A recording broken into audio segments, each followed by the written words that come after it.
क्यों जरूरी है? ठीक है, यज्ञ में दीक्षा नहीं लेंगे तो यजमान कहे जाएंगे क्या? दीक्षित हुए बिना शिक्षित नहीं होंगे, शिक्षित हुए बिना लौकिक पारलौकिक उत्कर्ष करने में समर्थ नहीं होंगे, परमात्मा की प्राप्ति से विमुख ही रहेंगे आगे। नारायण, एक महिला आई थी परसों लगभग यहाँ बैठी थी, उसने कहा कि योग्य गुरु तो आजकल है ही नहीं। तो हमने कहा अहंकार की पराकाष्ठा है, तुम अपने को इतने योग्य मानती हो कि तुम्हारे गुरु होने योग्य विश्व में कोई है ही नहीं। दीक्षा, यज्ञ में दीक्षा नहीं लेंगे तो यज्ञ होगा? दीक्षित व्यक्ति जो यज्ञ में होता है, यजमान दीक्षित होगा तब तो यज्ञ करेगा। दीक्षा के बिना शिक्षा नहीं, शिक्षा के बिना लौकिक पारलौकिक उत्कर्ष नहीं, परमात्मा की प्राप्ति नहीं। हाँ, गुरु कीजिए जान के, पानी पीजिए छान के। और जो पूर्व जन्म में ही गुरु कर चुके, जैसे भरत जी, उपदेश उनको प्राप्त हो गया, वामदेव महर्षि, तो माँ के घर में ही ज्ञान हो गया, जन्म लेने के बाद ही ज्ञान हो गया। पूर्व जन्म के गुरु ने हमको उपदेश दे दिया था, प्रारब्ध के कारण उनको जन्म हो गया। वो दीक्षित ना भी हो तो काम चल जाता है, नहीं तो लभते पौरुदेहिकम, दीक्षा के बिना शिक्षा नहीं। क्यों? नियम है, पुत्र या शिष्य ही ज्ञान विज्ञान में अधिकृत हैं, तीसरे को ज्ञान नहीं मिलना चाहिए। शास्त्र की मर्यादा है, पुत्र या शिष्य ही ज्ञान विज्ञान में अधिकृत होते हैं।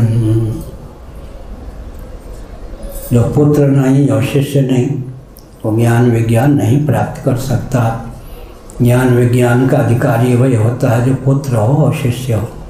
कल इसकी व्याख्या आपने की, कोई विद्या या कला मान लो ब्राह्मणों में लुप्त हो गई हो, क्षेत्र में क्षत्रियों के पास हो, ब्राह्मण फल फूल लेकर जाएं, क्षत्रिय से कहें गुरु, क्षत्रिय खानदानी होगा, ब्राह्मणों से पाँव नहीं छुआएगा, उनको क्या दान के रूप में विद्या या कला दे देगा। आज ही मैं सोच रहा था, भगवान सुखदेव जी पिता तो पिता ही होते हैं, तत्वज्ञ थे, निष्ठा परिपूर्ण हो गई थी।